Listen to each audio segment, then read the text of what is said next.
Hey, welcome back, everybody. Sarcasm Speaks, Jared and Bob here with Iain MacMillan.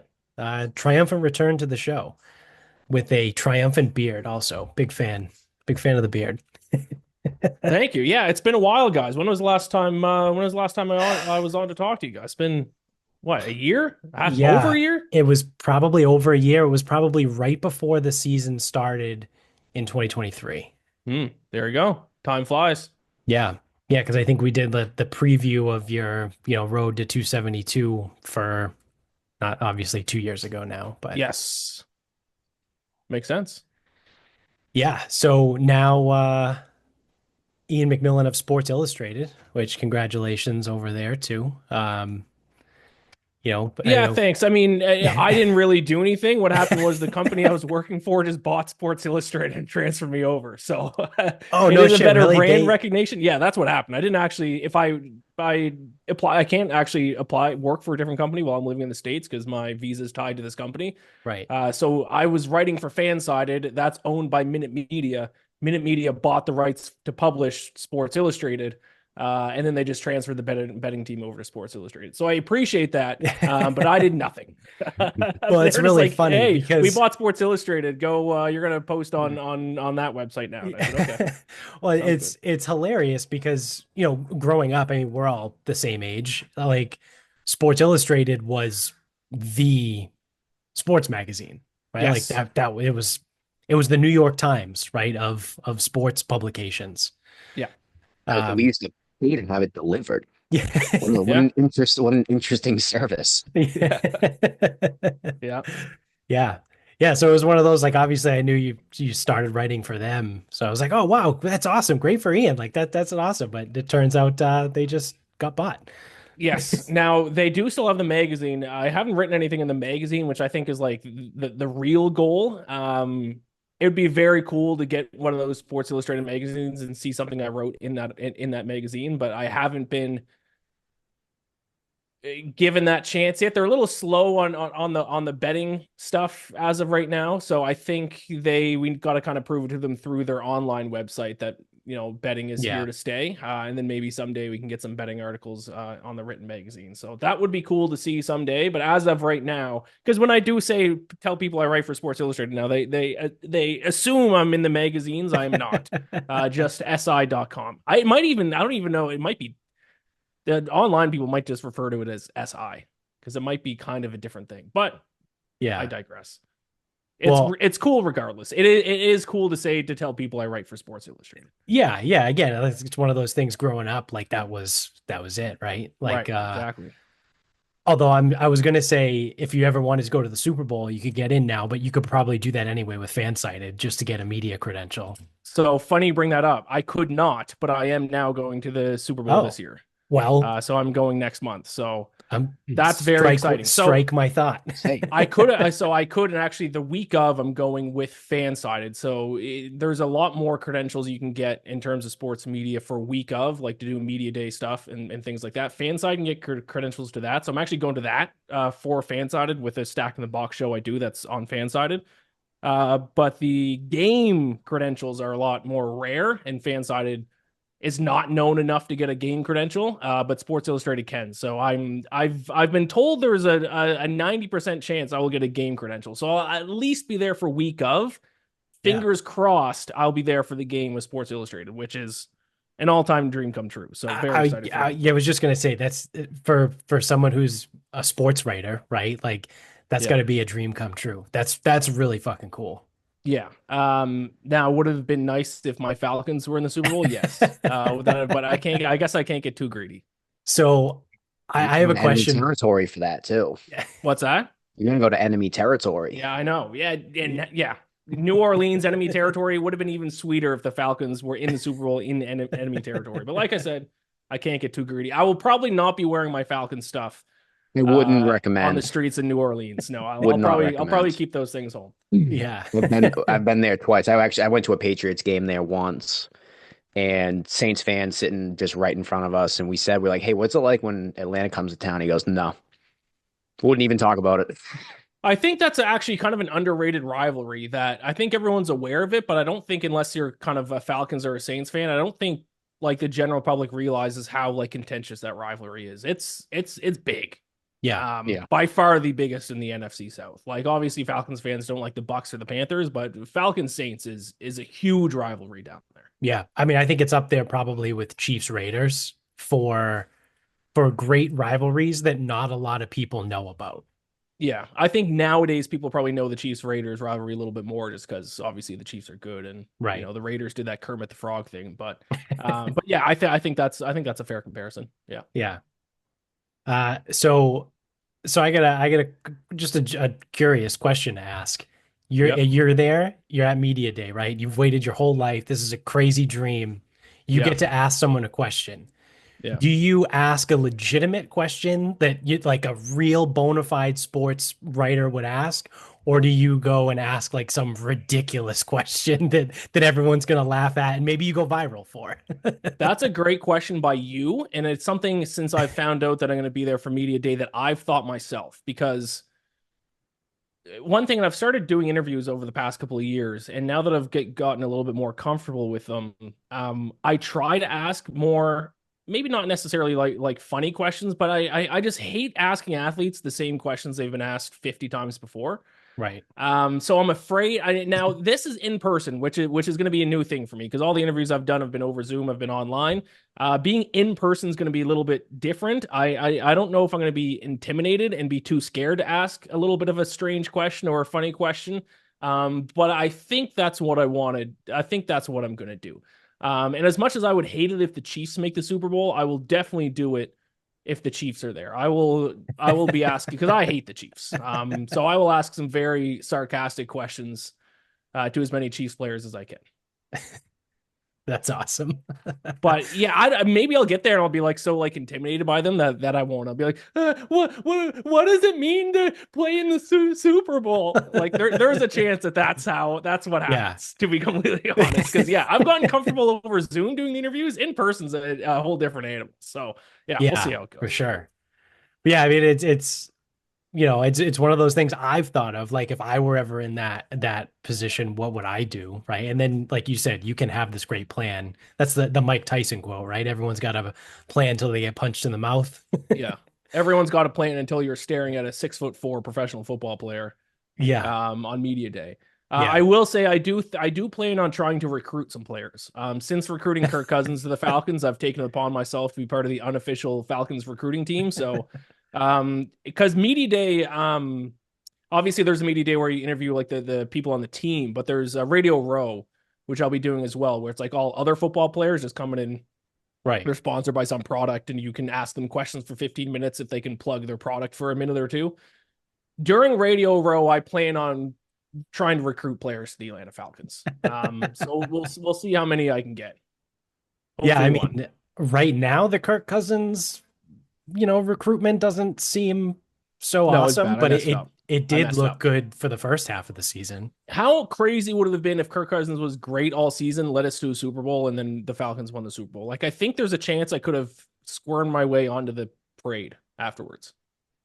Yeah, I think if you sent like Arthur Blank or somehow got your episode to him, right? Yeah. And was like, hey, just watch this. I would have went up. If the Falcons were in the Super Bowl, I'd be definitely going on media day, telling every single player I recruited Kirk Cousins personally, and I'd be showing them the clip. So yeah, I was just actually started doing a video for you. Just react to that. Yeah, exactly. So, yeah, I'll tell everyone you can all thank me because I have recruited Kirk Cousins, which brought us to this moment. Unfortunately, that didn't happen at all. In fact, the opposite happened. So, my bad, Falcons fans. That one was on me. Oops. But I mean, Michael Penix looks like he can ball. So he does. He looks very, very, very good. I mean, unfortunately we need a defense, but he does look good. I mean, it would have been even worse if Michael Penix went in those last 3 games and looked terrible. That would have been a nightmare. That would have been worst case. We didn't make the playoffs. We lost 2 overtime games.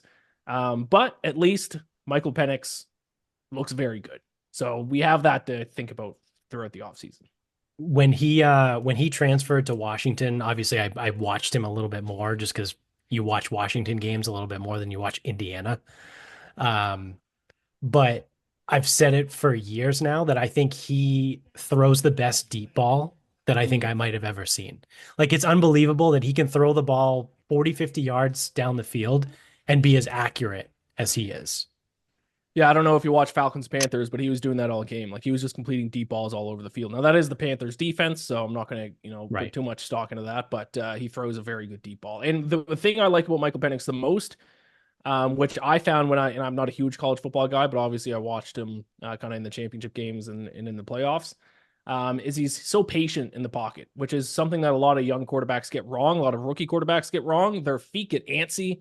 They drop back. They look, they don't just trust the scheme. They don't trust the play. Like, I think that's Caleb Williams' I biggest was issue. just He going to looks at say his first Caleb read Williams. and then, yeah. And then he's like, and doesn't know what to do. And he scrambles over to the pocket and tries to do a crazy play. Michael Penix trusts the scheme. He drops back. He sets his feet. Read 1, read 2, read 3, throw it. Which I think is the thing that's probably the most difficult to teach young quarterbacks. And he already has that down. It seems like his only issues can be kind of blamed on lack of chemistry and lack of reps with the starters, because he said he didn't throw a ball to Drake London until the week he found out he was starting. So Oh, wow. that's going to happen. Also, a lot of drop balls by the Falcons. I'm curious if and if I can talk to any Falcons receivers at Radio Row, I'd love to ask them if a lefty spiral is actually different, because there are a lot of drop balls the last 3 weeks, and it was hitting receivers right in the hands and they were dropping it. I'm curious if a ball from a lefty actually is more difficult to catch if you're used to catching balls from righties. Does the spin actually have something to do with it? Because, Yeah. Bill Belichick famously always did. A bunch of his punters are lefties, right? It's Right. kind of the Because same it thing. spins different and guys Right. don't know what to do when the ball's coming in a different way. I'm curious if that's an actual thing that the Falcons receivers had to deal with when Penix got thrown in. Yeah. I know their offensive tackles had to. No, they didn't switch sides, but obviously playing on the blind side is a lot more of a different game. So Right. And that's not usually something a right tackle does, right? Just by the nature of the position, obviously. So that's, those are some of the things that are going to happen when you throw in a rookie left-handed quarterback in week 16. I've said that about the Dolphins and the Dolphins offense, because it seems like every time Tua gets hurt, because he gets hurt all the fucking time, Yep. their offense becomes completely inept. And I just refuse to believe that even though they're backup quarterbacks, right? Whoever it was, whether it's Skylar Thompson or Mike White or whoever it's been that's had to come in and back him up, like they just can't figure it out. So I've always said, and I've wondered, like, if it has to do with the scheme, right? Because the plays that are drawn up, the scheme, like the way the reads go on offense, I would imagine are built for a left-handed quarterback that's going to read the field probably from left to right versus a right-handed quarterback that's obviously more comfortable throwing to the right side of the field than he is to the left side. And then obviously the tackles, right? Like you just mentioned, the offensive tackles are playing different roles, even though they're still left and right. Like I've wondered how much that actually affects the Dolphins when Tua gets hurt, because maybe it's they a got to sign a completely left-handed different quarterback, Yeah. left-handed backup quarterback. I like that take. Yeah. I can get But behind that. but there's only like two. Which is weird because there's so many left-handed pitchers in baseball. Yeah. But I guess that's a benefit to be a lefty in baseball. You need lefties, so more lefties are going to play baseball. But where are all the left-handed quarterbacks at? Yeah, and it's weird. I think I totally might just be making this up, but I think Baker Mayfield is a lefty, but he throws the ball right-handed. Michael Vick is actually right-handed, but threw the ball left-handed. So he was the opposite. I feel like I have heard about that about a quarterback too. I don't know if it's Baker Mayfield, but I have heard that as well. Yeah. Yeah, it's almost like it's one of those things where they kind of like beat it out of him as a kid. Yeah. Yeah.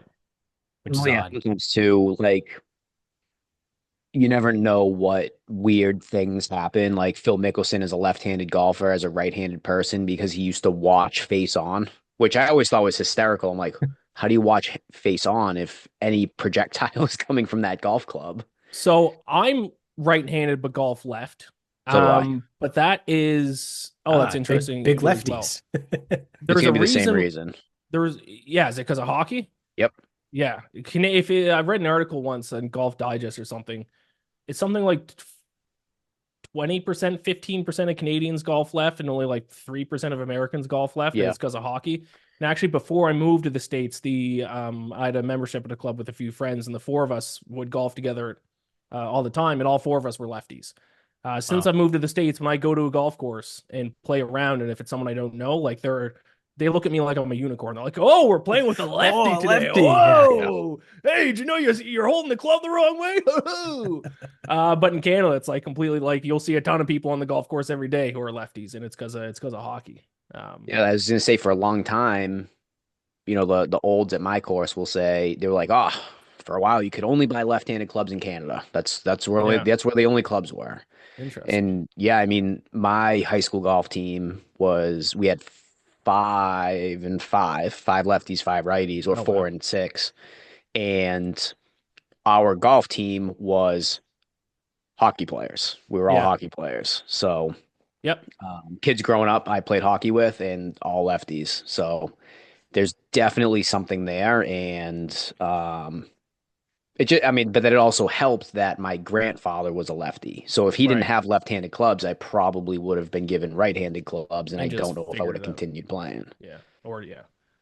Yeah. I mean, Canada's only major winner on the men's side is lefty Mike Weir. Shout out to Mike Weir. Shout out. Watch Bob's autistic sports take. What year did he win the Masters? 2003. Sorry. I mean that was a little bit closer, but we've done this before where he can go back and name Hmm. every Masters winner. What is it to 1982 or something? Yeah, so I was gonna say I can go back definitely to 82. I I'm pretty good all the way back to 85, 80, 84, 83. I'm fairly confident in, So but can I I do. quiz you right now? Can I put you on the spot? Yes. 91. Woosnam. Okay, there you go. You got it. Were you nervous? I was gonna say because I was gonna say I'm like I get sketchy around 83, 84. 83. No. 91, you got it, Wisdom. I won't quiz you again, but all right, I believe you. I was gonna say because the other piece too is it's like I either get it and it's like yes, he is autistic, or it's like I don't get it and it's like Right. maybe he is normal. Yeah. Yeah, that's funny. Yeah, it's like all those memes about guys that just hang out and sit for hours and name sports players. Oh, that's the That's best. that's Yeah. literally like our group of friends. That's Yeah, what that's the we do best. all the time. When people are like, "Oh, like what did you do for 4 hours?" Or like, "We just named baseball players that played in the 90s." And that's it. Yeah. Yeah. Yeah. I remember once me and my friends in college were at a bar and we just went through every NHL team and I just quizzed them on who had the team records for like most goals, like who has the most goals in Canucks history, who was the most assists in Panthers history. We did that for 3 hours instead of like talking to girls or anything like that. We just quizzed each other on team record holders in the NHL. That sounds exactly like what Been we there. were doing. Absolutely been there. Yeah. All right. So we talked about it a little bit at the top of the show, but obviously you do the road to 272. That's kind of what made you Twitter famous. Well, among some other things, which I want to get to the Chiefs spat too earlier in the Sure. year. But one thing at a time here, I guess. The road to 272, obviously you bet on every single game every year. Yep. um, not really advised, right? In most No. circumstances. But this year was a tough year. Yes. Not just for you, right? I think kind of in general. It was a goofy Market year was year. 31 and 21. Yeah. It Yeah. was a tough year for, I will say, contrarian bettors. Some people would say sharp bettors. I would not say sharp bettors because I'm not sharp, but I am a little bit contrarian because favorites dominated this year. Yeah. Both against the spread and straight up. And when I handicap a game, I like try to find reasons why I should bet the team that nobody wants to bet. And that was a horrific strategy this year. So maybe that's, I mean, I learned something and I learned that I just can't do that every single year. Some years there is no parity. This year was very much, it was a very top heavy year. The good teams were good and the bad teams were bad, and the bad teams couldn't even cover spreads. I mean, the Tennessee Titans, who went 2-15 against the spread this season, the worst in NFL history. I think I bet on them 11 times, 12 times, 13 times.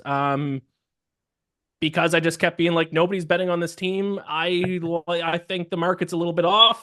They're going to cover, and they just never did. Surely this is the week they turn it around. Right. And I just kept betting, assuming that things would turn around like they always have in the past. Usually we get regression to the mean. And this year that just did not happen. So yeah, I gotta, you either win or you learn. I think I learned, and it forced me out of, some of my stubborn habits that I've had when it comes to betting on the NFL. So I actually tweeted this out before I hopped on, because I just did my record for this year. I just added it up. 131, 135, and 6 for minus 13.45 units. So that is the worst of the 5 seasons that I've done it. My second losing season. I am still up overall, which is kind of amazing that I can bet on every NFL game 5 straight seasons and still be profitable. But that profit took a hit. 680 wins, 638 losses, 26 pushes for plus 9.45 units. Wow. And I started doing this in 2020. Actually, the first year I did it was the road to 256. Because the first year I did it, there were still only 17 weeks of the regular season. So, yeah, it's fun. It's frustrating. It is a lot more fun when I have a winning season than when I have a losing season. This is my 5th year doing it. And I think I was profitable halfway through the season, week 10, and then just like up until I think it was like weeks like 11 until week 17, because I did somehow win in week 18. From weeks 11 to week 17, I just like lost a lot every week. So it's fun. It's a grind. But it's I am not a professional bettor. Professional bettors would not do this, because it's not only that I bet on every single game. I bet them all at the same time, which is Monday night right before I record. And there's been times where it's like, I don't want to bet this game because I don't know if a quarterback's playing or what the injury report's going to look like. Or sometimes it's like, for example, I'm just going to throw out a random example, like Vikings +3, but like based on what I've seen from the line movement, I bet if I waited until kickoff, I could get it at Vikings +5, but I can't because I got to bet it tonight. So then I would bet Vikings +3, and then sure enough, the Vikings would be +5 by the time it's kickoff, but I had to place my bets all on Monday night. So I actually think this year what's killed me more than anything else was having to place all my bets at the same time. But that's kind of what you have to do. I mean, that's why no pro bettors are in the content game, because it's all about getting the best number at the right time. And that number that you want to jump on might last for 15 seconds. So you might place a bet, go to write an article about it. And by the time you're done writing the article, the line has moved a point, and then you don't think there's value on it anymore. So, trying to mix, good bets with creating content is a daily challenge. Yeah. I mean, it's definitely something, right? I mean, we saw it yesterday. I texted you and Chris, and I was like, hey, I'm taking Buffalo -7.5. I go, Superbook opened at 9. And then I don't think either of you guys saw it last night. No, I didn't. And by the time you guys later that night, I did check, it was 8.5. Yeah. Yep. Yeah. I mean, that's most actual pro bettors. And I think a lot of pro bettors would actually say it's the most efficient way to bet on sports is actually what they call a top-down method. There's top down and there's bottom down. Bottom down would be how most just sports fan would evaluate a game. You look at the two teams, most guys would have an algorithm or some kind of, system where it spits out what they think based on their system, what the spread should be by evaluating the teams and then betting where they find they have an edge. Most pro bettors, and a lot of pro bettors will make the argument it's more efficient, is to do top down, which you're not even looking at the game. You just have an odd screen in front of you of the market, and you are seeing a sharp sports book move the line and then try to hop on it on a different book before the rest of the market reacts. So it's basically just like, it's like betting, it's like investing in the stock market, except there's 30 different markets that all have the same stock, and you're just trying to buy the stock at the best price possible. So that is actually how pro bettors, most of them, there are some bottom up bettors, but most pro bettors are actually top down bettors. There's is is it Spanky? Is he the guy who there's one guy who like doesn't even know the rules of football and he's like one of the best NFL bettors because he's just Yeah, I did. strictly top down. So Spanky's definitely one of those people because Yeah. this is years ago, something, the Chiefs, whatever. And someone goes, well, aren't you concerned that Travis Kelce's out? He goes, who is that? Yeah, so I think it's Spanky. He like doesn't even know anything about the NFL. He purely Yeah. baits or bets based on market movement and chasing steam is another term for it. And Mhm. he's by all, what everyone says, he's very successful at it. So that's not what I want to do because that's not what I find enjoyable. I like looking at a No, game it's and trying to not. see if I can predict the ending. If at the end of the day, if that means I'm gonna lose a little bit of money, that's fine because it's for entertainment more than making money at the end of the day. Yeah, I mean, especially someone like yourself, like you said, you're in the game of making content, right? Like it's kind of hard to make content for someone that stares at an odd screen and goes, "Oh, I'm gonna bet this." Right? There is Right. no and there is no content for them because nothing works for them. Right. It's some of them do have like their own, whether it's handicapping or algorithmic, whatever. And it's like, hey, if you see game 152 hit 2.5, hit it. Like hit it with as many outs as you can. Yeah. Um, so like they don't even like sometimes they don't even know teams. They just know like rotation number, spread number, and that's Right. our strike point. Yeah, you're right. You can't create content on it because like what's the content? Like this number was available at a good price for 10 seconds and I jumped on it and then it changed. Like Yeah. there's no like I what I think the best version of sports betting is you integrate it into talking about the game and evaluating the two sides, especially for when a game's extremely lopsided. This weekend, the Ravens are probably going to beat the Steelers, and every person who talks about the game, every talking head who talks about the game, who is just picking a winner with no spread, is going to be like, "Yeah, I really think the Ravens are going to win this game." It's like, yeah, you think they're 9.5 point favorites, but you add in a point spread, it makes the conversation a little bit more interesting. Yeah, the Ravens are going to win, but can they cover 9.5 points? That then you could make a decently strong argument for the Steelers. So. Yeah. Yeah, And Mike and Tomlin. I think that's the way sports betting should be, and people should bet responsibly because if you do bet that way, like I do, most likely you're going to be at least down a little bit of money at the end of the year. But that's okay because it makes it more fun. If you want to make money, probably you should do it top down, and if that's what you want to do, go for it. But to me that sounds like hell because those guys don't live an enjoyable life. They're glued to their TV screen or their computer screens. I know I've heard of guys who have piss bottles around their computers because they're afraid if they get up to use the bathroom, they'll miss a line that's available for 15 seconds at a sports book. That sounds miserable to me. They can't go out and enjoy anything with any friends, can't hang out with friends or wives or girlfriends, can't go on dates because when they do, the only thing they think about is, oh, I hope that game didn't get to a line that there's an edge. I hope I didn't miss this edge there. I would have lost $10,000 and all that. Let's also the amount of money they bet's insane. Yeah. Rob Pizzola, who's my favorite bottom up better, he's dialed back a little bit on the pro betting and has leaned a little bit more into content. But he said like there'd be nights like he has 25 grand on a game. And if they're betting multiple games, like 150, 200, $300,000 on any given night, like that's I get stressed. Insane. I get stressed if I have $100 on a game. So yeah, that life's not for me. And I think that's okay because I do think there's a lot of pro bettors in the space who like talk down on people. And they think the only way you should bet on sports is as a professional and to make money. It's like, no, let's lose as little money as possible, but do it for enjoyment.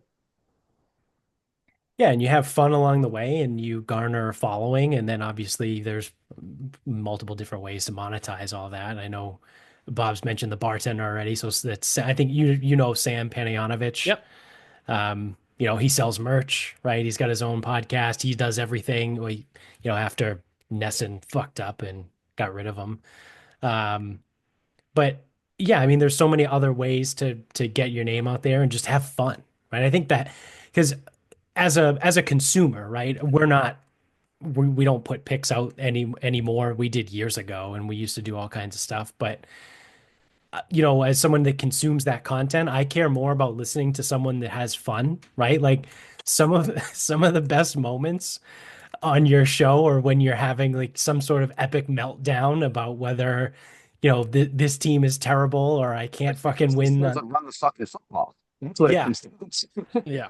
yeah, Yeah, yeah. That's exactly. still that's my favorite one. I would say the flip side of things, though, that I do hate is people who are in the content game, but they market themselves as pro bettors, which is the worst. Yeah. Just accept the fact that this is a content thing and that you're going to be a losing better, and that's okay. Don't be a losing better, but then also like hide your record and tell people you're sharp and tell people you're a pro. And those people are, the worst. Just be upfront about it. Yeah. And Yeah. there's a lot of those people too. A lot. Too many. A lot of them are on ESPN too, unfortunately. But that's the way the cookie crumbles. Yeah. Well, at least it's not FS1. Yeah, I mean that's one of the least surprising things I've ever read, to be Yeah. honest. Have you ever had any like insight into that crazy stuff? Because I know you're not in TV, right? You're not in the TV Right. business, but I'm sure you kind of do you know anyone that kind of runs around there? And like you said, you're not surprised, but No, I'm not. No, I don't personally, but I'm just not surprised because that's kind of the vibe of all of those people because they are kind of like the FS1. And I think ESPN went through this probably, was it 10, 15 years ago? And now they're on the other side of it. But FS1 to me kind of feels like the last like old school national TV sports channel that like still behind the scenes, that kind of stuff happens. Where I feel like other TV networks have, I don't know, it's just the vibe of the personalities on those shows. yeah, yeah, I can see that. Who's surprised Skip Bayless is like trying to have sex with people? Like, Yeah, of course.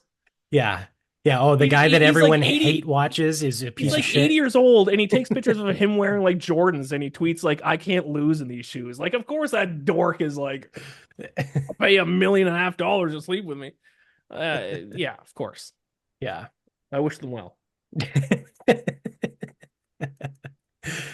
But yeah, so kind of getting back into the year, we talked about this, I don't know, maybe 2 episodes ago.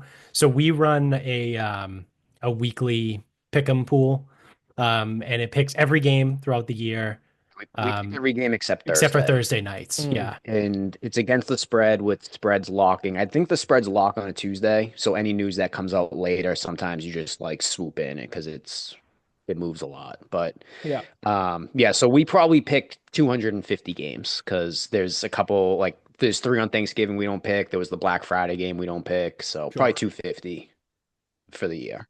yeah. How'd you guys do? Well, So yeah, this year everyone did fantastic, and Mm, no one in this pool is anything special, right? At like breaking down games. I would say not this year because I started a new job in September and now I now have a 1 year old and I think Bob oh, was in the middle congratulations. of thank you. Bob was in the middle of getting married and taking a honeymoon. So we didn't really do as much breakdown as we normally do. But I think him and I are probably the most invested in like actually breaking down games in the pool. I think that would you agree? I would say I Chris there's a probably a there's little a bit lot of too, but people who have a good idea of what they're doing, but no one is gonna pull up team rankings and look at, you know, yards per carry, offense versus defense, and find the matchups there. Um, and again, so everyone's a sports fan, obviously, because they're doing the pool, but really they're not doing that type of stuff. So very much so informed regular dudes. So I pulled this and sorted it for a percentage. There was one player all year out of 20 that picked less than 52%. Yeah. Well, yeah. One. I mean, it's crazy because I had a bad season, but then like when I hear that, like it actually like makes me confident that like even though I was on the wrong side, my ego was like, no, you're actually on the right side. Because like if everyone else was winning and you were losing, you were actually on the right side of those bets. Because actually, so Sports Illustrated did a thing with some NFL writers, and then me and Peter Dewey, who's the other NFL betting guy, where we all just pick straight up the winner of every single game. I added in the money line units as well, and I was the only one that finished down units. Like you're not like these guys who don't know anything about bet. Like if it was that easy, everyone would be a pro better if guys who like don't follow betting can just pick. Because Yeah. all these guys are just picking favorites every week because they're not even like looking at the odds. They're just like, oh, I think this team is going to win, and then picking them, and they all finished up money. Well, yeah, But and it it's is like funny in because my ego is like, yo, okay, then I'm the smart one. Meanwhile, I'm the one who's down a ton of money. well, and it's funny because we one of the first year that we used this program for it, which kept the percent, we were like marveling because one guy went 56%. Like he killed all of us, and he was Right, 56, and we're right. like, wow, 56. Like he was 60 for a long time, and then the next year, Mello, you were like 60 for a long time, and we're I think like, when I can't won it, I was can't like keep that up. Yeah, it was, 57.2 or something.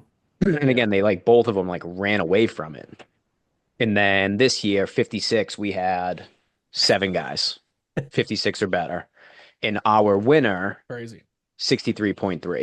Oh And my god, of 63. 250 games, 63.3. Yeah. Yeah, Yeah. And of this, like all of these people, I've only turned over a handful of people. It's the same players year after year after year. Yeah. Like hmm this was a bit And of a down year. Like in the past, we've had like 20, 25 to 30 people. This year, we yeah, but only had like 21 or yeah, I would 22. say like, but these 20 have been like years and years. So it's like Right. or I'd probably call it 18, but it's always the same. Or like one guy comes out, a new guy comes in, it's effectively the same thing. But most years, because, I do lean towards like the contrarian side, like what's the most popular side and why would I want to run away from that? yeah, So a lot of years when we pick weekly, I come out hot, then I'll start like finishing last, close to the top, close to the bottom, close to the top, and then I'll kind of like settle into something, just like picking our games. In this year, I was just like level across. Like I won yeah, 1 week, I was like probably in the bottom 1 week, and then after that, it was always just like fluctuating around mediocrity all year. yeah. Um, so yeah, it was definitely an interesting.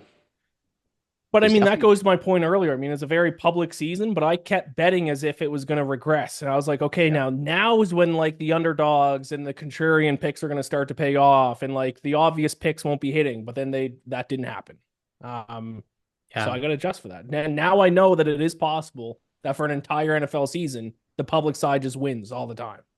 That was like in, I think, was it 2022 where unders ended up hitting at like almost 60% throughout the season or something like that. Yeah, And at least in we like the kept first waiting half or for it to something. Yeah. change and it just didn't happen.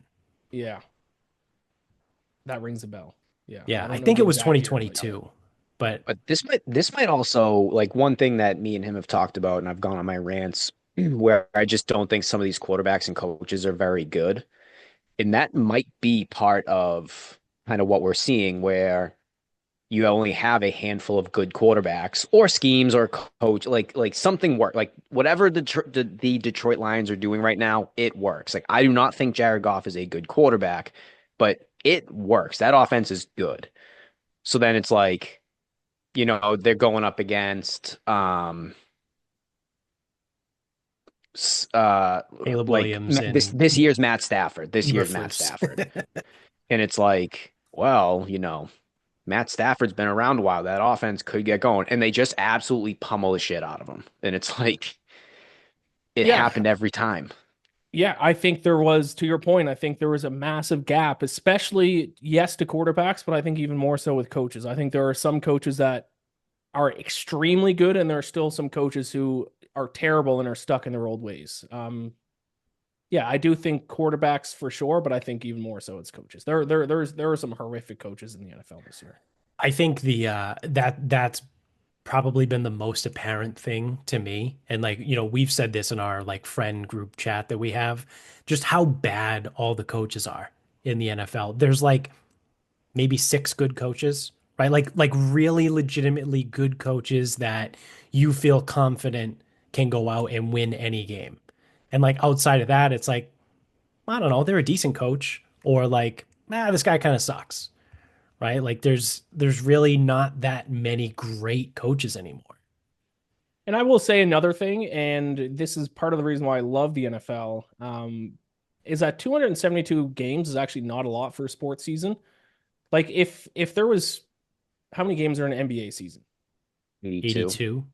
No, but so Oh yeah, 82, times, 30 teams or whatever they have.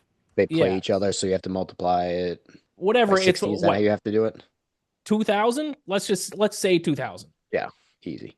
Um, that's a lot bigger of a sample size, and the market will eventually correct and adjust, and probably will see some regression. I don't think you'll see an NBA season or an NHL season where the public side hits from game one through game 82. I think because the NFL season is only 272 games, 17 games each team, it's almost like as if by the time the market really wants to actually shift their lines to make up for something like lack of parity in coaching, um, the season's over, if that makes any sense. Yeah. Yeah, it's just over 1,200 games. I looked it up. It's Yeah, I bet you if each team played 80 games in the NFL, I bet you by the end of it, the public slash contrarian sides would be a lot more closer to 50% like they usually are. yeah. I mean, it's one of those things. I know you've mentioned this in the past.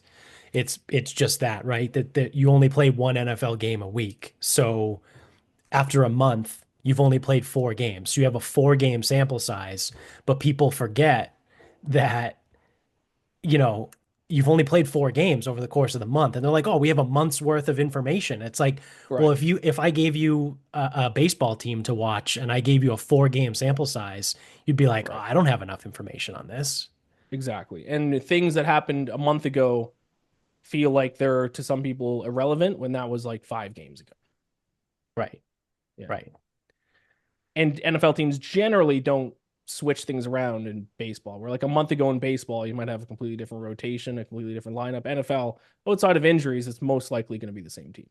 Now, one thing that NFL does make it more difficult to bet on, um, is because there's a week in between games. There's so much scheming and differences in play. Like I feel like if I could have like a really good inside source on every team, I feel like I could crush the NFL. Because if I knew what a team's game plan was offensively and defensively, and knew the other team's offensive and defensive game plan, I feel like I could predict with a much higher win rate what the outcome of the game is going to be. But like there'll be times like I expect a team's going to run the ball a ton and they barely run the ball at all, or vice versa. So not knowing like what teams are seeing in film, how they plan on countering it, and that's even more apparent late in the season, because late in the season it's like chess between these coaches, especially the good ones. I mean, even the last game of the season, perfect example of that. The Lions drew up the perfect defensive game plan for the Vikings. Um, if I had an inside source in the Lions locker room and he was like, listen, like we got a defensive game plan that's unbelievable. Like we're going to do this, we're going to do this, we're going to shut down Jordan Addison this way, we're going to play, this type of coverage here. Then I'd be like, okay, like the line, we got to take the Lions. But I didn't know that until the game was happening. And in other sports, especially baseball, because you play every day, I think there's a lot less of that unknown game planning. That team, obviously, there is a little bit. I'm not saying there's none in baseball, but when you have a whole week between games to game plan, you can drop some different things. Yeah, that's a great point too. I didn't think of it that way as far as well, and then with that in mind, that almost exacerbates the coaching issue. Like Right. if you have Correct. a shitty coaching staff Yes. and maybe you spend the week either spinning your tires or focusing on the wrong shit, right? Yep. Or like, you've wasted You time. see it all the time, even if it's like a decent matchup. Like, um, I don't have any good examples off the top of my head, but it could be like a decent or this weekend, like the Bucks came out like really slow against the Saints for whatever reason. And it's just like, did you overthink that? Because if you just showed up and ran your offense, which was top five, seven, whatever in the league, it would never have been an issue. But like, what did you do? Like, what was that scheme? What was that game plan? Yeah. Yeah. Exactly. Yeah, especially against the Saints defense that wasn't good. Yeah. There was a So 20-minute span during those games. I thought the Falcons were going to make the playoffs. I thought we had it. it came close. It did. Can't rely on the Saints though. Yeah. And then the whole Tampa thing. What are your thoughts on stuff like that about the blatant, like, just throw the ball to Mike Evans like a million so we could times to get his get it thousand so he can yards. get his money and to get his 1,000 yards. I I don't even think it don't. was a money incentive. I think it was because he The was already the first player to have 1,000 yards. It's 11 straight seasons now to Yeah. start his career. Well, there was a money incentive. It was 3 milli too, so it wasn't a small one. So like, I'm willing to forgive acting like that if it's for $3 million. Like, if I'm on that team, I'm gonna try to get my teammate a $3 million bonus. Yeah, it's not Especially because 500 the, grand. the owner up there is like, maybe he doesn't get some balls. Nope, feed him down the stretch. Yeah, so no, but yeah, I mean, how funny would it have been if that like last throw to Mike Evans, the Saints picked it off and returned to the house? Like that would have been, I would have been so laughing so hard. They still would have had to make the 2 point conversion instead of the overtime, but that would have been an all-time ending. But no, I think the Saints kind of let it happen too, which whatever. I mean, the game was over. I get it's your opponent. I get it's a rival, but like, listen, it's $3 million. It's gonna take $3 million out of this guy's hands. Like, just give him Right. 5 yards. Who cares? Yeah. Yeah. Now, if it I was like 80 yards or like 50 yards, and that's one thing, but a 5 yard catch at the end of the game, who cares? yeah. Yeah. Because I wondered that a little bit too during that game if they weren't playing the Saints, right? If it wasn't a division rival. And I know, Yeah. there was really nothing left to play for in the game. But if it wasn't a divisional game, if the opposing team would have even gotten to that point where they needed the last second play, right? Like, would they have just been like, yeah, we're gonna play soft zone on Mike, for the first half. We'll let him get his yards, and then we'll play against him, that type of thing. Yeah, I would say probably not because then like the corner that is supposed to cover him is then going to not look good on tape, and that's going to hurt True. his numbers, and that's going to hurt his PFF ranking, and that might hurt his future contract. So probably not. Yeah. I think most teams though at the end is if it's a 5-6 yard catch, they're probably going to give it to him, which they did. They didn't even try. Well, whatever. All right. So I know you got to jump out of here at 8 o'clock, right? You have another show. Yeah, about 7:57, if that's okay, so I Yeah. can Yeah. use the bathroom before my next show. It's like being at work, being stuck in back-to-back meetings. Yeah, It's fucking right. worse. Give me 3 minutes, so I can go pee. All right. So I know you've been on the show a couple times now, or actually, sorry, before we wrap things up, before we get to final thoughts, I have a quick question for you. Um, I think I heard you mention at one point, or no, I think you put this on Twitter as like a tongue-in-cheek, like around the election time. Yeah. Are you leaving, going back to Canada? I am. I'm moving back in March. Yeah. So I sent that tweet out election night, um, in the sense that like I knew people were gonna be like, "Oh, you're moving back because of Trump." And then like people actually did react that way, and I lost a lot of followers like immediately, and I was like, "Okay, that backfired." No, but I am moving back to Canada, not because of who got elected, because I can't live here forever. I'm on a visa.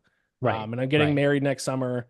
My fiance is Canadian as well. I mean, my plan was never to be here forever. My plan was to be here for 3 years. It's been 3.5 years. It's time to go back to the mother country. So yes, end of March, I will be out of here. I'll be in Toronto. All right, because I was going to ask if when you got married, which congratulations, by the way, on the engagement, Thank you. um, if I didn't know that your fiance was Canadian, but I was going to say, are you just going to come back Yes. after you get married? No, yeah, Because you're just she's getting Canadian married for as well. citizenship. Yeah, actually, well, that was kind of the plan when I moved here, and then I ended up dating a fellow Canadian that I met in New York. So Of that course. plan backfired. Yeah, So yeah. no, we're both Canadian. We're both here. We're both here on visas, so we're both not here permanently. So 3 months left. Because then I am honestly kind of bummed that we never got to play Bethpage. I know that was one of the things we talked about before. But like I said, I had a kid. Well, no, I didn't have the kid. My wife had the kid. But Right. um, Bob got married, did the whole thing. We started a new job and do all this shit, and it was just one of those like I feel like the last year and a half was was a blink of an eye. Yeah, and I mean every summer you go into every summer being like, oh, there's lots of times we got lots of time. We'll do this and we'll do that, and then like the summer comes and then you're away one weekend and the other person's away another weekend, Yeah. and then before you know it, summer's over and you feel like you didn't even have time to do anything. So yeah, Especially, but I think whatever 2 years ago, maybe we had like four bachelor parties. right. And then Like, and yeah, then it's you're just and then you're on, 4 straight weekends of weddings and bachelor parties and trips, and then you just want a weekend to yourself to not do anything. And then yeah, like I said, before you know, summer's over. So we did not get to play Bethpage. You guys are still Boston area though, right? Yeah, yeah. We will play a round of golf together at some point. Whether that's in Toronto or in the Boston area. It's not like we're going to be on other sides of the world. So No. I'm not going to promise it's this summer because I'm getting married this summer. But one of these days, guys, I guarantee. Yeah, we'll get it figured out. All right. So I mean, I guess now we can wrap this up. We didn't get to the Chiefs thing, but you know, I'll let you start with a final thought. My final thought will be that the Kansas City Chiefs are the biggest frauds in the National Football League, and I've rightfully called teams frauds in 5 straight seasons. I believe it was the Steelers in 2020, first round exit in the playoffs. Titans in 2021. No, yes, Titans in 2021. There was the Vikings in there Vikings in that 2022. They Yeah. lost what's to the that? Giants. Yeah, Vikings in Vikings 22, they lost to the 2022. Giants. Last year it was the Eagles. They were 10-1. I called them frauds. They imploded down the stretch, lost in the first round. Every team that I've rightfully called a fraud lost their first playoff game. A month or so ago, I called the Chiefs a fraud. Nick Wright came after me, put my tweet up on his show, nincompoop Nick, because the Chiefs continue to find ways. It's truly magical how they continue to find ways to win. And I have rightfully said, you look at the metrics. This is not a good football team. If you want to look at EPA, success rate, net yards per play, no matter what metric you want to look at, they are not nearly as good as the record. So I have predicted they will lose their first playoff game. Now, a couple things I want to add to that since I came out and said that. Number one, unfortunately, the Chiefs have played their best football ever since I've said that. They have looked good in week 15, 16, and 17 was probably their 3 best games of the season. Obviously, week 18 doesn't count. They played all backups. But I am very thankful the Chargers have gotten the 5 seed because it was looking like it was going to be Texans Steelers. If you assume the Ravens and Bills win as big favorites, that means the Chiefs would be playing the Texans or the Steelers in their first game, and there's no way either of those 2 teams would have beat the Chiefs. So I would have looked like an idiot. Thankfully, the Chargers snagged that spot. So if it's the Ravens, the Bills, and the Chargers beat the Texans, which they're favored to do so, I do think the Chargers beat the Chiefs in the divisional round. So I'm sticking to that claim. I hope that it's not a different team. Although even if the Broncos pull off the upset against the Bills, I wouldn't be surprised if the Broncos beat the Chiefs too. So I'm sticking to that claim. I'm going to try to make it. I don't know if it's 5 or 6 years straight, but I'm going to try to keep the streak continuing of rightfully calling a team fraudulent. So we'll see. That's my final thought. I hate the Chiefs. I hate their fans. They are a mix of both as arrogant as Patriots fans, which you guys know, but also they play the victim at the same time, which I liked Patriots fans better because you're just arrogant. Chiefs fans are like arrogant, but then also at the same time they're like, wait, like nobody likes us. Like if that play happened to the Chiefs, we wouldn't hear the end of it. It's like you either choose one or the other. Either be a crybaby or be arrogant. Don't be both. Don't be, we're the best team in the league, but also everything goes against us and everything sucks and everyone hates us. It has to be one or the other. Patriots fans are just arrogant. They're just like, yeah, we're the best. Who cares? Go fuck yourself. We're going to win. But they didn't whine. Chiefs fans are arrogant and they whine, which is insane and drives me up the wall. And I never thought I'd say it, but I actually kind of miss the Patriots dynasty because the Chiefs dynasty is worse. And then you throw in the whole Swifty thing with Travis Kelce. It's a nightmare. It was like when the Patriots are at the end of their dynasty, it's like I wished on the that the Patriots dynasty would end, and it was like the finger on the monkey paw curled. It was like, all right, Patriots dynasty will end now, get an even more insufferable dynasty that you have to live through. So that's what we're living through now. So I pray to the football gods that someone please beat the Chiefs. I do not want the Chiefs to be back in the Super Bowl. So someone's got to beat them, please. That's my final thought. And that is again one of those epic rants that I enjoy so much. Thank you. I also just remembered when Ian was on with us last, because this goes into the fraudulent talk, and we'll let him go after this. When you and I can wrap up. He told us the Boston Bruins in 2023 would not win the Stanley Cup. So it was about 2 years ago, actually. Yeah. And that was when they did win the President's Trophy and then lost in the first round. Lost in the first round. Listen. There's a lot of things I'm not good at. Sniffing out a fraud is something I'm good at. And you know what kind of sucks actually right now? I think the Maple Leafs might be frauds. Which credit to me for being unbiased. I think that my team, the Toronto Maple Leafs, might be the most fraudulent team in the NHL right now. They are not playing well, but they keep getting saved by goaltending and good shooting, which is scares me. But maybe Yeah. that's what we need because we've been the opposite every year and we don't win. So maybe we need to be a little bit of fraudulent to finally win a cup. So Yeah. I'm not saying that yet officially. I have not made my claim yet who's the most fraudulent team in the NHL, but if I had to pick a team today, it'd be the Maple Leafs. But stay tuned. We will. Well, thank you very much, Ian. I know we'll let you get out of here so you can go take a piss real quick before you jump on another show, and we'll land the plane here. But very much appreciate you jumping back on. Hopefully, it's not another year and a half before we get you back on. So, Yeah, let's do it more soon than that, guys. It's nice talking to you. I missed you. Take care. Best luck with your bets here throughout the playoffs. all right, you too. Thank All you. right, take care, guys. Bye. All right. Well, shout out to Ian. Yep. Busy guy now. Yep.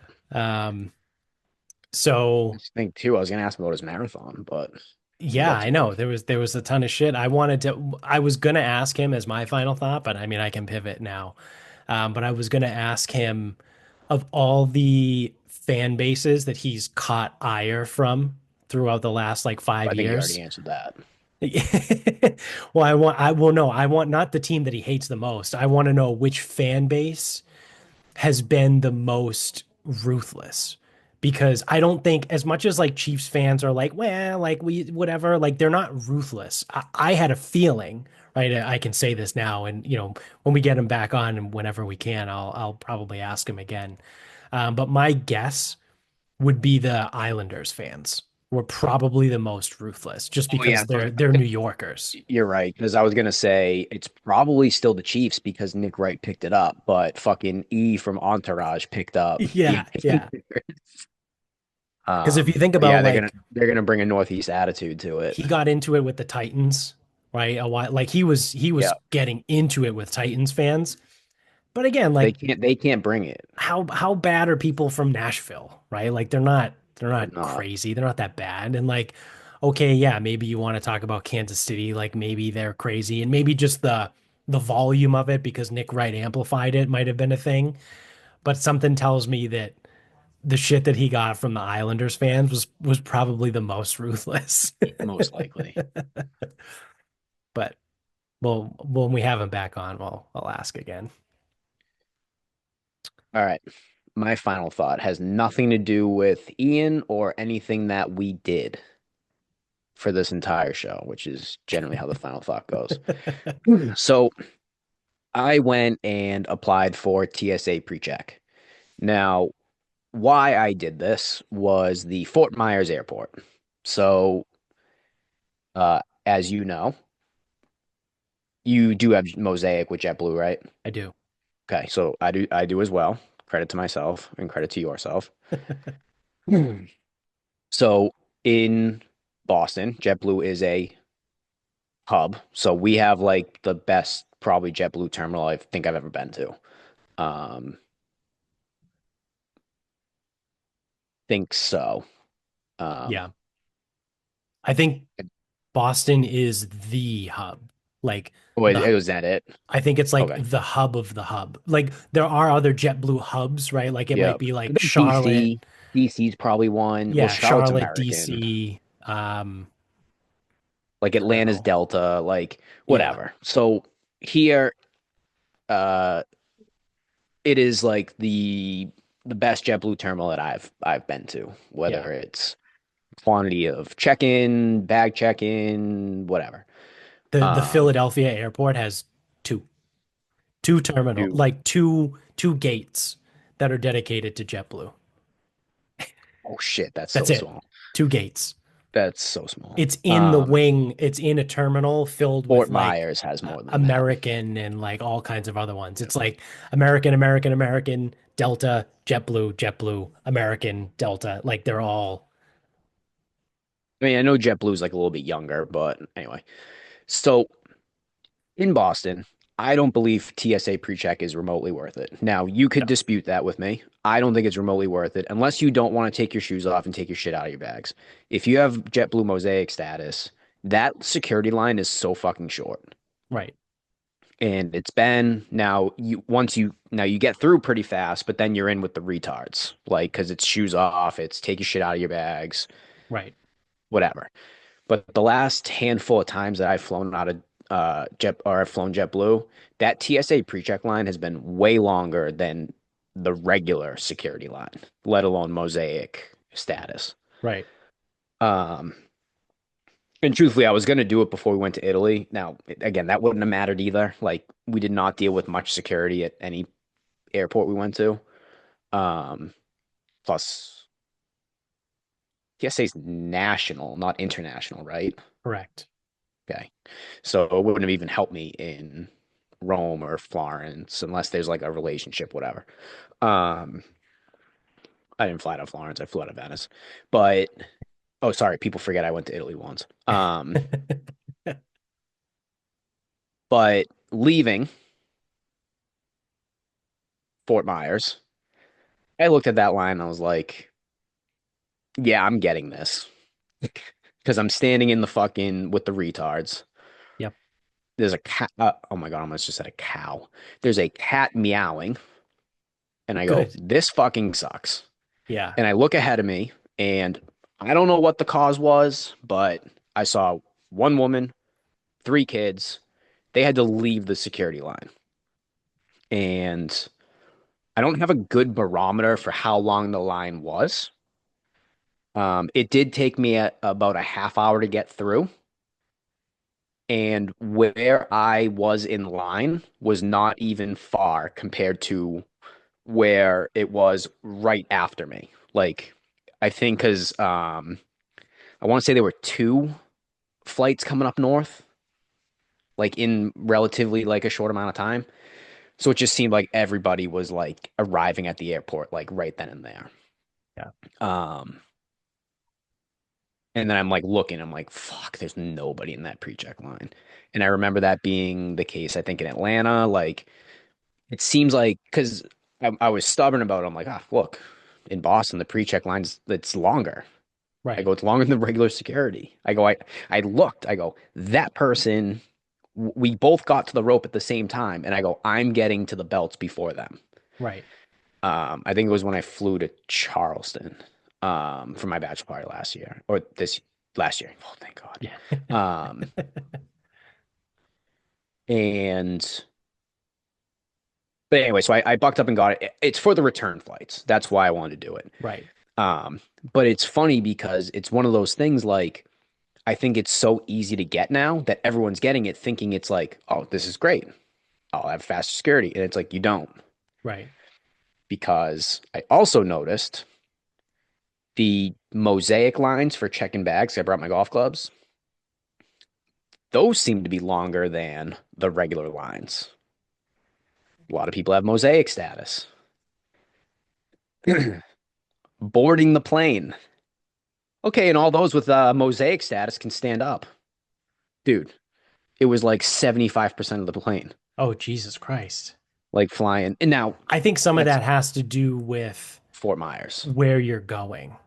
Yes, I think it's 100% has to do with the destination and the timing. Because like It's when I go to Philly for, granted it's for work, right? And my flights are usually 6 a.m., 7 a.m., whenever.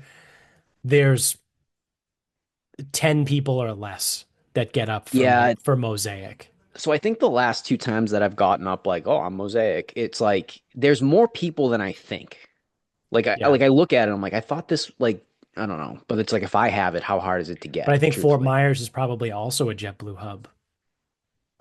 it's a so JetBlue has multiple routes a day flying Yeah. Boston to Fort Because Myers. So Fort Myers yeah, is like JetBlue Stadium is in Fort Myers. yeah. So whether it's a full hub or not, yes, it is a popular line Right. with a popular time to be going. Right. And the people that like if we were to profile the people that would be going to Fort Myers probably have mosaic status. Right. Like they either probably go frequently enough or they spend enough, one or the other. Right. Um, so it's like it is just funny like looking at like all the rewards and the perks and the this and the that, and it's like sometimes it's easier just to not. Yeah. But that leads me to going to Staples. So you went to Staples, I went to Staples.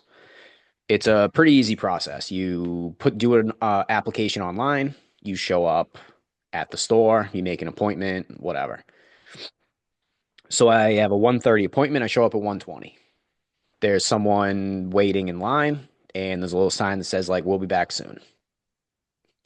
Here we go. Fantastic. I go, well, if it's TSA Precheck, if it's a TSA employee, that's federal. So what the It's fuck are they in a rush for? it's not. It's a Staples employee. Is it a Staples employee? Yeah. Really? Yeah. It was in That's Bellingham where I went. It was this okay. old dude wearing a Staples shirt that just had like his TSA card that he like Okay. put Well, so I in. was gonna say definitely not like a TSA officer, but Yeah. I figured it was like I figured you would if you're gonna see I this think is the he was funniest basically fucking thing. like he was effectively like TSA certified. I This is think like that's so what it this is the is. funniest thing I did I because I saw a meme about this whatever and it was like um they're like in regular security it's so important that you take your shoes off and you don't leave your laptop in your bag and it's such a process if you do and you're whatever. But if you pay $80 for 5 years, it's cool. Yeah, Like yeah. it's all cool. It's like, so how important is that stuff? So that's my thing. I'm thinking this is at least as someone employed by the federal government with TSA. No, they're employed by fucking state. Like, how important is this? Right. Um, so whatever. So me and this guy are standing there. Woman shows up. She goes, "Oh, are you in line?" I go, "Yep." And she's older, and I go, "She's gonna ask something stupid. She's gonna do it. I know she's gonna." So, I unapproachable as I am. Fourth guy shows up. Jesus. Fifth guy shows up. Oh, I go, fuck. oh boy. I go, this is gonna be something. Yeah. It is now 1:32. No one's here. Five people in line. Wow. All right, let's see. 1:35. Our lady comes back from lunch, presumably. So she like kind of I'll be with everyone in a second, whatever. I go, don't worry. I'm like, I got the 1:30. So unless this dude is 1:20 and you're really late, like Yeah. I don't really care. Yeah. And even then, I'm like, I'm not doing anything today, so like I'm fine. Right. So she's like, okay, like first guy. It's like, oh, do you have an appointment? Yeah. Name. She's like, oh, I'm not seeing you. What time's the appointment? He goes, oh, 4. Jesus She's fucking like, Christ. all right. She's like, okay, like hold on, I'll have to come back to you. And she's like, me. The next woman had an appointment. The fourth guy in line did not have an appointment, but I think he was returning from a previous appointment because she goes, oh, okay, I remember you. Yeah, we'll just wait. Fifth guy, no appointment, didn't even fucking fill out the paperwork. Fantastic. There's always one, right? Right. And English was a barrier. I think he spoke it, but I don't know how well. Good. But anyway, he took a picture of the QR code and went on his way. So fine. Yeah. So she goes, okay, I'm gonna go in order of appointment. And she's like, so she calls my name, and the guy that was ahead of me goes, and he goes, excuse me, why is that? Oh God. She goes, well, I'm gonna like we have appointments. I'm gonna go by appointment. Oh, well, I called and they said I could come right up. She goes, okay, so I'm gonna go in order. She goes, I move fast though, so like you'll have to wait, but it won't be that long. And boy, was she fucking true to her word. So she was late to get there. Finally got us going. I must have only been there for 6 minutes, Yeah. maybe less. It's a quick Like, process. You literally just take your fingerprints. yeah, well, it's like scan the passport, Right. attest that the questions you answered are correct, your contact info is correct. Then it's Right. like thumbs, fingers, payment. So it's like, Right. yes, those things do take time, approximately 6 minutes. Yeah. And then I just trotted on my merry way. So Yeah. um, that was Friday. you figure Friday's not a business day, so I'm like one business day into this thing. I'm not even gonna bother. They say 3 to 5, up to 60 days. What did it take you? A month? Took me a month to get mine. Yeah. So we'll see. I mean, I'm not flying for 2 full months from Wednesday, I think. So, um, I'm not really worried about it. Yeah. I get to But exercise my TSA pre-check on Thursday when I head do you down to bring, do you Philly. like, do you even bring shit with you? Like, do you bring a laptop or a tablet or anything Um, Kind of just depends. for the work Uh, trips? Or yeah, for the Philly trips? Because the Philly's one day. yeah. I mean, this Thursday I probably won't bring anything because it's a quick one. I fly in at 6 o'clock and I have a 6 a.m. flight down and I have a 2 o'clock flight back. So by the time I land, get a car, and get to the site, it'll be like 8 o'clock. And then I need to leave to return the rental car by like 12:30, 1 o'clock at the latest. So like I'm not gonna bring my laptop Fucking or bag Gus, or that's anything. cutting it. Yeah. If a small airport though, you said? Um, Oh no, yeah, small. You just so said it was probably 2 days. 12, Well, 12:30. that's because When's my time? 2. Yeah. So yeah, I would probably get there around noon, right? So I'm gonna have to leave the site by like yeah, okay, 11:30, 12. That's what it is. That's what I meant to yeah. say. Leave the site, not not leave for the airport or get to the airport, whatever. Um, so yeah, I probably won't bring anything with me on Thursday, but I have in the past. Like if I'm gonna be there for a little bit, like I've taken like a 7 a.m. flight down and then like a 3 o'clock flight back or 3:30 flight back, I think. Like I'll hop on a couple meetings or something, like if there's an important one. But like I said, like this Thursday, I'm not gonna bring anything with me. I'll just walk right through. But I also had to fly American this week because JetBlue, they change their flight schedule every month, and the only flight pattern that they have for the entire month of January from Boston to Philly is a 9 a.m. flight down and like a 7 p.m. flight back. Yuck. So like the month of November was great because they had one plane that just did laps.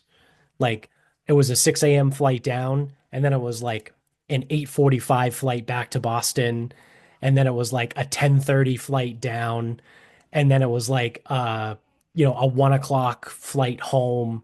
You know what I mean? Like it was the same plane back and forth in November.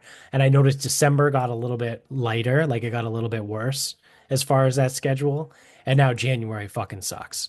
So the JetBlue must rotate their like priority destinations every month. Based on when people are going and where. Yeah. I don't think a lot of Yeah. people travel in January either. Right. That's true Because too. There's not a so lot of many travel people in January. travel leading up to it. Yeah. And a lot of So, people do travel February vacation, which shoot me in the fucking head. yeah. So, so yeah, to get my flights down on Thursday, I had to book American. So, it's a good thing I have TSA PreCheck because I can't use my Mosaic Oh, you status can't. That's to right. get through the You American might need it. security. Well, remember they were supposed to partner, and then like someone was like, "Nah, dude. Yeah. Like that's like fucking antitrust laws and shit." Yeah. Well, I think it was hilarious because JetBlue tried to buy Spirit, right? Because they're both small airlines, and they said no because of antitrust rules. Meanwhile, Again? Delta is like fucking 6 times the size of JetBlue.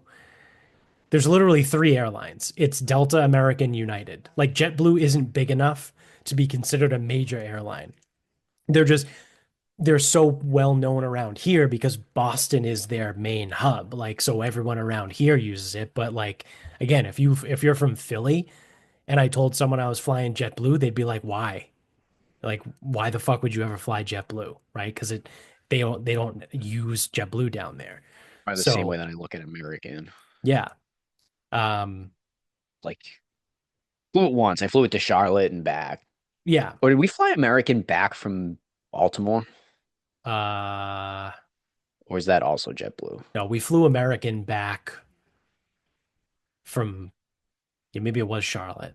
I definitely flew American to Charlotte Yeah. and back. Because I thought it could have been one of the time we left Nashville and we had a layover in Charlotte, or was that a layover in Atlanta? We had a layover in Atlanta the first time we went. Yeah, that was Delta, I Then you and think. I flew Southwest.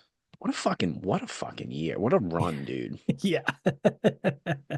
Like I had the JetBlue card at that point, but it was like I was flying American in 2021. I was flying Southwest and Delta. Like, what the Yeah. fuck? Yeah. So yeah, but the government blocked JetBlue buying Spirit because of antitrust So regulations. Like, weird. So weird. yeah, it's fucking stupid. But so yeah, I'll be trying to I'll try to get back to Cap's Deli on Thursday. We'll see. Maybe I'll try a different a Sangi while I'm there. So um all right, now I have to go back and look because I need to pivot my final thought here. Um oh, okay, here's one. Here's a final thought for you. It's going to be a little bit lengthy of a landing the plane here, but um, so we had to buy a new washing machine last week because, of course, it's not the holiday season unless something breaks or goes wrong. So much like, probably about a month ago, right? Maybe almost exactly a month ago at this point, you were talking about your furnace, right? That was kind of being a pain in the ass. And then I think, was it Christmas Eve day? Vinny sent us a picture of his hot water heater that shit the bed because I there was mean, it was either water all over Christmas the Eve or floor. Christmas Day. I don't remember which one. Yeah. And then come to find out Jones's dryer hasn't worked in like 3 weeks.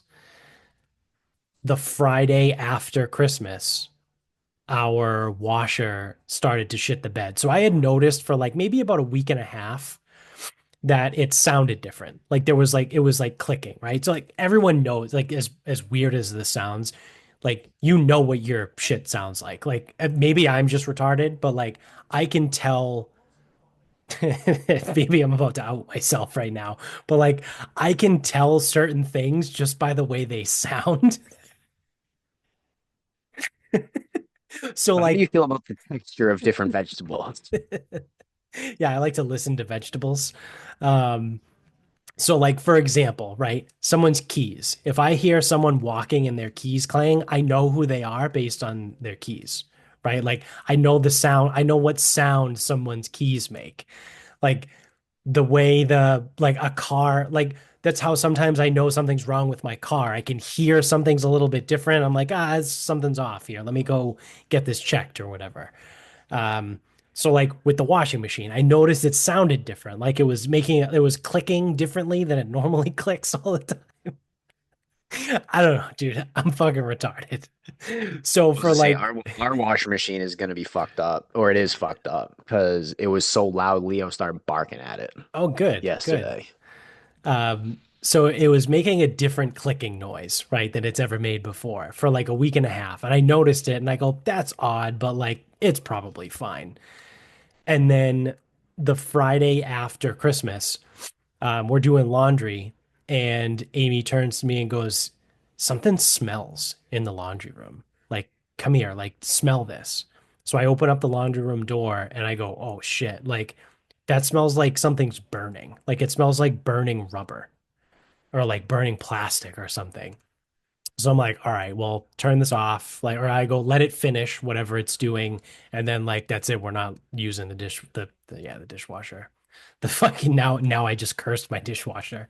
Um, we're not using the washing machine for the rest of today. It was nighttime. It was probably like 6 or 7 o'clock at night. And I was like, I'll look at this tomorrow. So that finishes. We put the laundry in the dryer and we're on our way. So then Saturday, I start looking at the thing and I'm like Googling everything. I'm asking ChatGPT like what would cause a burning smell in my washing machine, all this stuff. It could be the belt, right? It's effectively the equivalent to a serpentine belt, right, in a car engine. Um, Ooh, serpentine.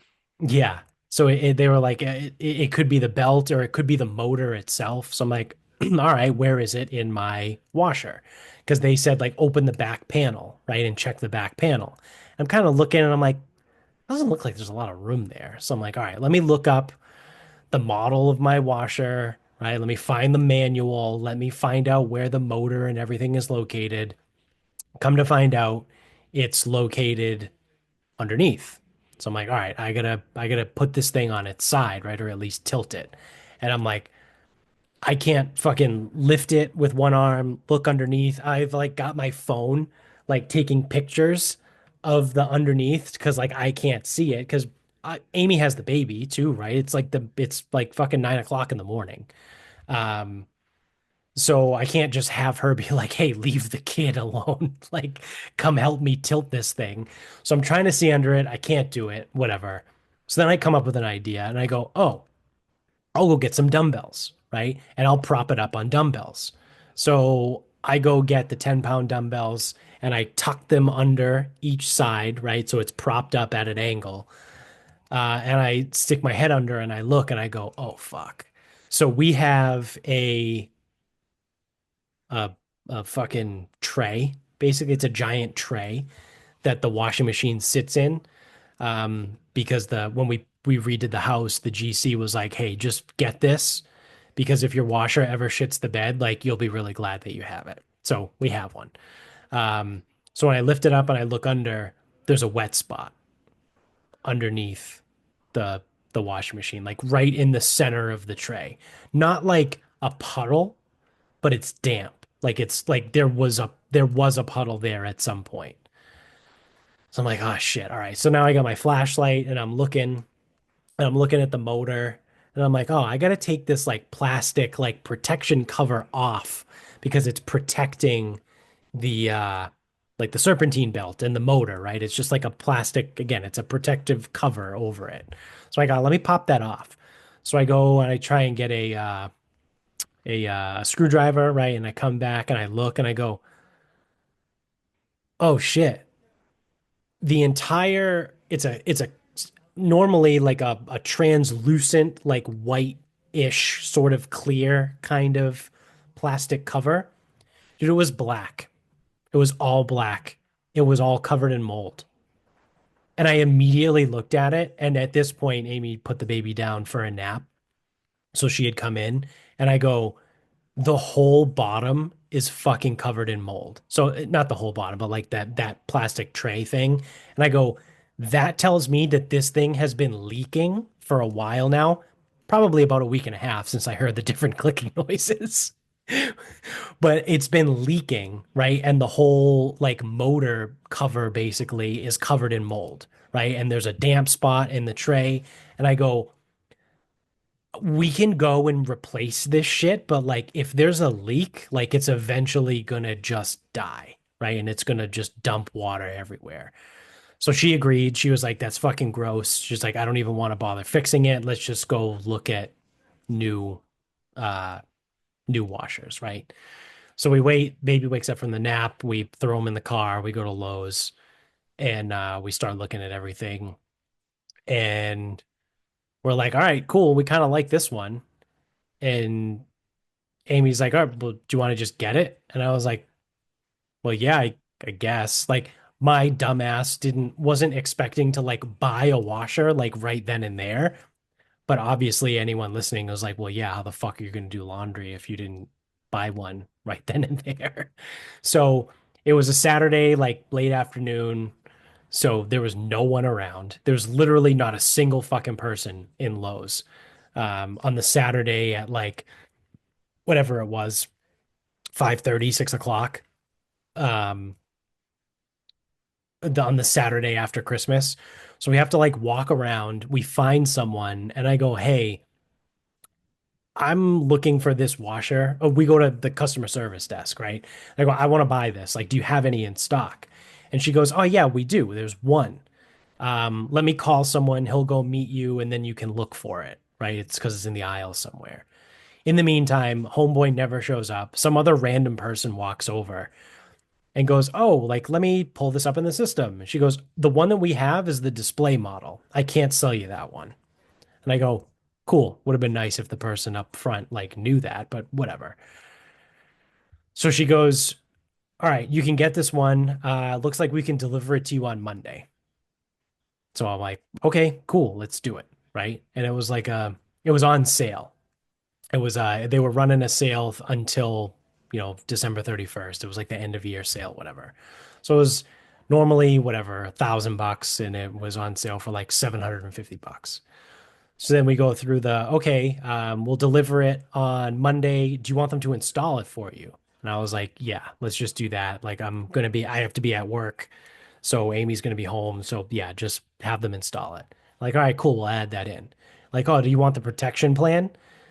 Like, I don't know. Like, probably, right? What if it shits the bed again? And it's like one of these new ones that has all kinds of like LED fucking things on it. So it's again, the more parts and pieces, the more things that can break, right? So it's got like a removable auger in the middle or like the agitator thing like pops out. So I'm like, yeah, let me get the protection plan. She goes, oh, do you want 3 years or 5 years? Like, Jesus fucking Christ. Like, just give me the 3 year plan. So I get the 3 year plan. And I'm like, oh, for an extra $50, we can haul away your old washer too. And I go, yeah, that's great, actually. Let's do that. Like, that would make everything so much fucking easier. So then she's like, all right, cool. So punched everything in. All right, your total is going to be after tax. It was like $1,037. And I go, well, that escalated quickly. $750 washer has now cost me over $1,000 after delivery, installation, removal of the old one, and taxes. So, needless to say, we got the new washing machine. They were actually, Amy said that she was fucking blown away because they showed up like right before he was going to take his afternoon nap and she was nervous like fuck like this is going to fuck up his nap, he's not going to fall asleep, all this shit. They showed up at like 1:32, right? They called me that they were in the driveway. Amy texted me at like 1:47 that they were gone. They were in and out of the house literally in 15 minutes. They had the old one. I had already disconnected and unplugged the old one, but they hauled it out, right? They took it down. They unboxed the new one, brought it up, put it in, installed it, connected it, and then left in 15 minutes. And I was like, that was fucking incredible. And like Amy was texting me and was like, should we tip him? Like, do you tip a, appliance delivery guy? So I was like, honestly, they were in and out in 15 minutes. Like, yeah, just give him some. I was like, give him like $40, right? That's because there was two guys. So I was like, it's $20 each. Like, whatever. Like that, I don't care. Like, go grab the cash from, where we keep it. She was like, all right, yeah, fine. So shout out to whoever Lowe's uses to deliver their appliances, because they were fucking fantastic. So, but I still spent over $1,000 on a new washer. So you made the great point of that shed that we were talking about in a previous episode. Yeah, that's going to be delayed. Well, so Bill came over to help me build another set of shelves. Um, Yesterday, he goes, "So we building a shed for Mello?" I'm like, "I don't know, but we might be building it ourselves." I mean, the plan wasn't to really get it until the weather is nice anyway, because like I'm not gonna build a shed in fucking 6-degree weather in February. Why not? We're not gonna dig. We're not gonna dig the posts into the ground because I assume Yeah, you got to do that. So yeah. we're not gonna do that and mix cement in 25-degree weather. So I had time anyway. So we'll see. I may still be able to buy it, pull one off in like, April, May timeline. Gives me 5 months to scrounge the money back together. So Just build it from scratch. yeah, we could Watch a do that. video. We could, or we could just rely on the Amish. Wondering how much like it would be for them to take the train up and just do it. Yeah, can you guys they could probably, it would for sure. I mean, obviously that's a fucking stupid thing. I was gonna say it would take them longer to travel, but they would have the whole thing built in like 45 minutes. Might only be like a 1 day rate for them, Yeah, yeah. like Eight travel hour included. minimum. Yeah, like Which, I will pay for your train tickets for you and Jebediah and fucking, you know, Obadiah, whatever else these names are. that I will pay for all of your train tickets to come here to build this for me. But yeah, so that's fun. Always the 2 days after Christmas, or Vinny's case, the day of, or in your case, the 3 weeks before. It's always something. It's always fun. So yeah, so that was an extra half hour of just us. Um, Yep. for anyone that's out that's still listening, right? You can get Ian uh on his podcast at the Bacon Bets podcast. Obviously, like he said, he writes for Sports Illustrated now at si.com. Um, he's Iain Mac Bets on Twitter. Ian is IAIN. Um, so shout out to him. Thanks again for coming on the show. Um, he didn't get to plug himself because he had to leave, so I will do the plug service for him. But yeah, that's going to do it for us. If you're watching, don't forget to subscribe up above on YouTube. Hit the thumbs up down below. Subscribe if you're an audio only guy as well. Uh, Leave us a review on Spotify and iTunes. You can get us on Instagram at Sarcasm Speaks Pod. Twitter is Sarcasm_speaks. Facebook is Sarcasm Speaks. Check out the show notes below. Support those guys, support us, get some cool shit. And until next time, good night, everybody.